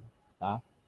Então, a partir dessa problemática, tá, as arenas, ao longo desse momento que nós estamos, que é o pós-evento, foram alvo, sim, de investigações de corrupção e ausência na transparência na questão de prestação de contas. Tá? Acho que alguns devem se lembrar, muitas matérias no Fantástico, inclusive, dizendo, né, que a Mané Garrincha tinha superfaturamento, tinha corrupção, a Arena das Dunas, né? Todas as arenas em geral, tirando acho que o Beira-Rio e a Arena da Baixada, não eram alvo, inclusive, da Operação Lava Jato. Tá? O autor Reis fala isso muito bem na sua tese de doutorado e, com isso, consegue fazer isso. Ou seja, essa introdução faz com que as arenas tornem-se realmente o objeto de estudo, né? Tenham o foco, e aí a nossa lacuna. Mas espera aí, se não teve transparência, como é que ficou a prestação de contas para a gente fazer uma análise financeira dessas arenas? Né? E a partir daí vem os objetivos do nosso trabalho e da nossa proposta de pesquisa. Os objetivos são o geral, fazer uma análise financeira sobre os custos e orçamentos das arenas da Copa do Mundo, tá? E o objetivo específico, desenvolver um índice, um indicador financeiro sobre esses custos da arena. Lembrando que a dicotomia, né, ou seja, a relação entre custos e investimentos, existe realmente um diferencial entre elas. No entanto, o que muda é o ponto de vista. Tá? No caso, como o governo brasileiro se comprometeu com as garantias de fazer as arenas, é 100% o custo. Tá? O que nós separamos aí para o método de análise dos dados? Tá? Primeiro, o artigo é de abordagem quantitativa. Tá? Nós usamos a pesquisa documental, ou seja, nós pegamos as fontes do governo, que são a matriz de responsabilidade e as suas respectivas versões do próprio governo federal. Tá? A primeira edição em que aparece o valor exato das arenas é na versão de 2011, né? E tem um período temporal de uma série de republicações, tá? E aí ela aparece exatamente em 2013 com valor fechado. Hoje, essa matriz de responsabilidade, que são arquivos em Excel ou o PDF, fruto de muito estudo, inclusive na área de gestão do esporte, sumiram, você não consegue mais baixá-las, principalmente com a questão da migração do governo do Ministério do Esporte para a Secretaria Especial do Esporte, tá? E com isso, nós estratificamos os dados, compilamos os dados, fizemos tabelas e gráficos, e a questão com todos os dados consolidados, a gente consegue compor um índice através da estatística descritiva, tá? Que é a qual vou mostrar para vocês aqui. Os resultados e a discussão, tá?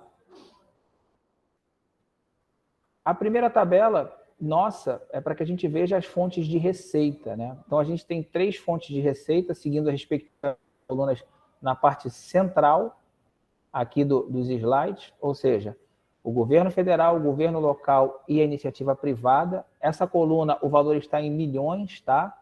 Então, para que vocês tenham a exata noção, 3,8 bilhões, 46% foram do governo federal, 3,9 bi foram do governo local ou estadual e apenas 7% do governo da parte privada, né? Ou seja, 93% do custo que financiou essas arenas são dos nossos impostos, né? São dos nossos bolsos aqui, bons contribuintes brasileiros. E aí a evolução dos custos, que a gente começa a pegar isso, né? E dar uma olhada diretamente. E eu queria destacar algumas coisas para vocês, porque em 2011, na primeira coluna, é o valor orçado inicialmente e em dezembro de 14 é o valor entregue, tá? Ou seja, nós temos aí 3 arenas que cumpriram 100%, e aí eu dou destaque para a Arena das Dunas, que ela teve uma economia, né? Ou seja, ela economizou no orçamento, ela fecha com 400 milhões de reais o valor, e do lado totalmente oposto, nós temos aí a grande maioria que não cumpre o orçamento, e aí eu destaco somente as principais, né? Vejam o Mané Garrincha, ele sai de 688 milhões para 1,4 bilhões, né? Esse é o valor declarado, talvez não seja nem o valor realizado, tá? Partimos depois para a Arena da Baixada, ela também tem um aumento expressivo de 234 milhões para 391, e depois a Arena da Amazônia, e acho que o outro expoente também, lá embaixo no final da coluna, é a Arena Corinthians, tá? E com isso ficamos aí com essa margem grande, expressiva de aumentos aí. Essa tabela, olhando visualmente, ela não dá, talvez, a total dinâmica, né? E aí a gente transfere ela para a questão dos custos totais, tá? Ou seja, nós saímos de 6,7, né, bilhões, eu vou arredondar, 6,7 bilhões para 8,3 bilhões de reais. Tá? Só para a gente fazer uma conta aí, né, eu fiz a conta do desconto do dólar, por exemplo, da época de 14, a gente ultrapassa a marca de 2,5 bilhões, ou seja, nós fomos as arenas mais caras das últimas 2 edições. A gente só não superou Japão e Coreia, que ficou em 6 bilhões, tá? E aí a nossa composição, né, para os indicadores, positivo. Para os indicadores, pegando novamente aqui, para que fique mais fácil de visualizar, a gente pega o custo inicial, tá? E aí compara Cada arena, novamente em verde, houve um decréscimo, né, da Arena das Dunas, ou seja, economizou 4%. E aí os grandes aumentos, né, o Mané Garrincha em 103% do valor orçado, tá? A Arena da Baixada 67%, a Arena da Amazônia, e que é onde eu estou agora transmitindo para vocês, 24,1%, né? A Arena o Beira-Rio com 23% e a Arena Corinthians com 31,7%, tá? E como é que fica esse indicador, né, no final das contas? Esse indicador mostra que na soma total houve um aumento, né, desde o primeiro orçamento ao final, houve um aumento de 25% no valor total global das arenas. E isso, então, o indicador, os resultados mostram que são cerca de 25%, tá, de aumento em relação aí e acréscimos nessas arenas. As nossas considerações finais, né? A primeira delas é as diferenças entre os valores orçados versus realizados para as construções das arenas da Copa são significativas, principalmente porque o saldo inicial de 6,9 bi, né, gasto com as fontes oficiais, passaram a marca de 8,39. E lembrando, nós não estamos falando na casa de milhão, e sim de bilhão, né, de reais. Outra, confirma a prerrogativa, né, do Meirinho, Cotlé e Capella de que nós teríamos superfaturamentos de um custo absurdo com a Copa do Mundo em termos de arenas, né, Vide, Lava Jato, entre outros, casos que nós não ouvimos mais falar agora em 2021, tá? E as implicações teóricas e práticas que podem ajudar no futuro, tá? Essa é uma maneira factual de analisar o custo de investimento em legado, né? Tem muita discussão na literatura sobre mensurar legado de mega evento esportivo, né? Cada um tem uma técnica, não tem uma uniformidade. E aí tem aquela síndrome de que legado é uma expectativa de algo positivo, e tem gente que hoje na literatura consegue contrariar que o legado é algo negativo, tá? Futuros candidatos poderão considerar que nos financiamentos dos custos e das construções das arenas possam surgir aumentos orçamentários em torno de 25%, né? Que seria algo até factual para que eles façam as provisões. Lembrando que no caso da Copa do Mundo do Brasil, a Colômbia desistiu justamente pelo fator e o impacto financeiro que causaria na economia do país. Então o Brasil foi pura e simplesmente candidato único para a Copa do Mundo de 2014 para ser a sede, tá? Outra implicação teórica é o provisionamento do recurso, né? Caso necessário, ou mesmo redobrando a atenção no controle orçamentário para os próximos países sede. Aqui as nossas referências, os trabalhos, para a montagem do trabalho. Tá? Realmente a gente tem artigos, teses, né? Não esgota o assunto, está longe de esgotar, é uma análise financeira até, digamos assim, simples de ser feita, né? E aqui o meu agradecimento, né? Eu encerro a nossa exposição aí com cerca de 14 minutos. Fico à disposição para qualquer pergunta, né? O nosso grupo de pesquisa está aqui para quem quiser, o GPESC tem um site, a gente tem muitas rodas de conversa, quem se interessar pode se integrar e ser convidado aí pelo grupo, e estou à disposição para qualquer pergunta e questionamento aí a respeito do trabalho. Muito obrigado, Rômulo, parabéns. Vamos ver, temos perguntas aí, já tem uma ali no chat, tu consegue ver? Deixa eu...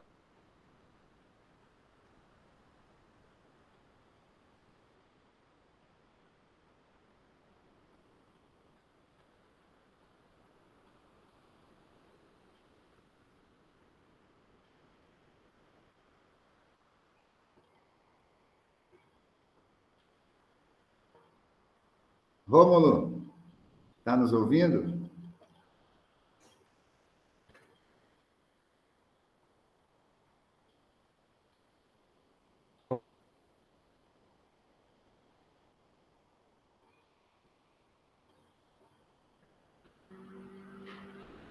A gente não está te ouvindo, Rômulo, acho que travou aqui.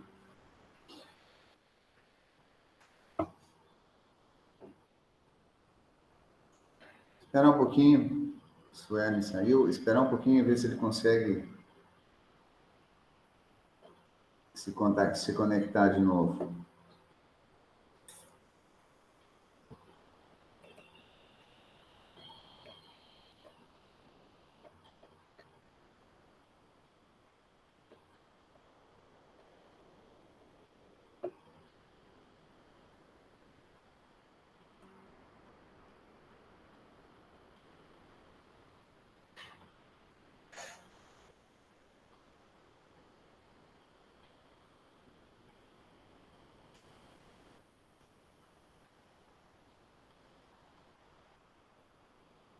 Conseguiu voltar, Rômulo? Está fechado o microfone, Rômulo.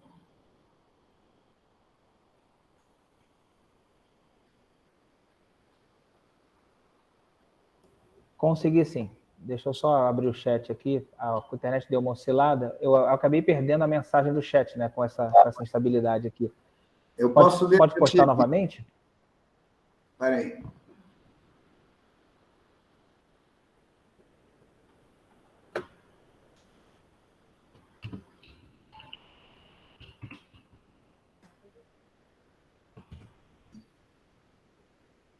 A Laís já repostou para a gente, professor Merino, no chat. Ela colocou aqui, ela me pergunta, né? Ela escreveu vários artigos sobre o faturamento do pós-Copa. Quero fazer um mestrado exatamente sobre a rentabilidade, para o mestrado, artigos. Para o seu estudo, você realizou entrevistas com gestores? Não, o meu estudo é qualitativo, né? Eu só tenho como fonte a parte documental, que são os que informam, né? E aí eu faço até um alerta, né? Uma crítica. Não adianta o governo federal colocar para nós, gestores e cidadãos, digamos, comuns, né? Pura e simplesmente uma planilha.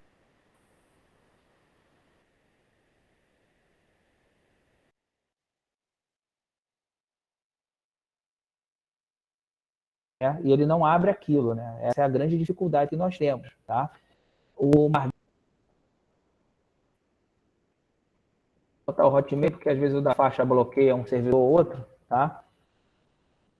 E estou à disposição para mais alguma pergunta. Então, não deu para entrevistar gestor, né? E eu acho que nenhum gestor vai abrir o curso de quanto jeito, mesmo porque as arenas, só para complementar a informação, foram construídas por muitos, né? Tinha uma empreiteira com muitos provedores de serviço, e cada uma tinha uma parte na construção. Então, é bem difícil conseguir apurar alguma coisa nesse sentido. Mais alguma pergunta para o Rômulo? Rômulo, tens um tempo para fazer as últimas considerações aí.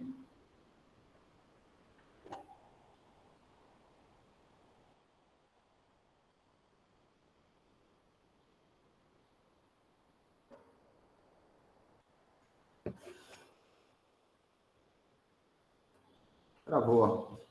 Pessoal, agradeço então a presença de todos, a Letícia, pessoal que está conosco aqui nos bastidores, nos ajudando, trabalhando em toda a organização. Estou vendo que o Leandro... Voltei. Estou ouvindo bem.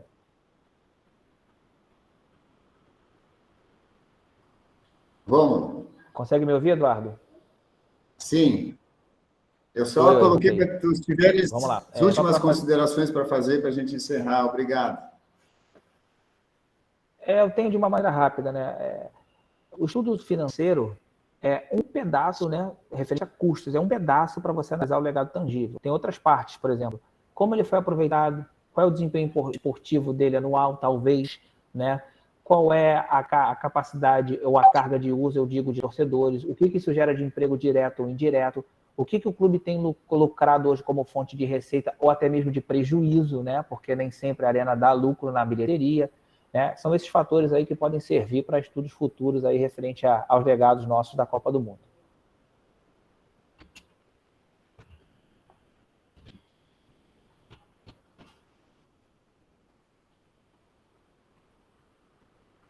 Tá bem, muito obrigado então, Rômulo, muito obrigado a todos que participaram, todos e todas. Letícia, um abraço para o Leandro, e eu acho que a gente pode encerrar. Então, a nossa tarde de apresentação foi uma tarde muito produtiva, a gente teve cenário muito importante sobre a questão financeira do esporte, sobre recursos públicos. Muito obrigado. Boa tarde, pessoal.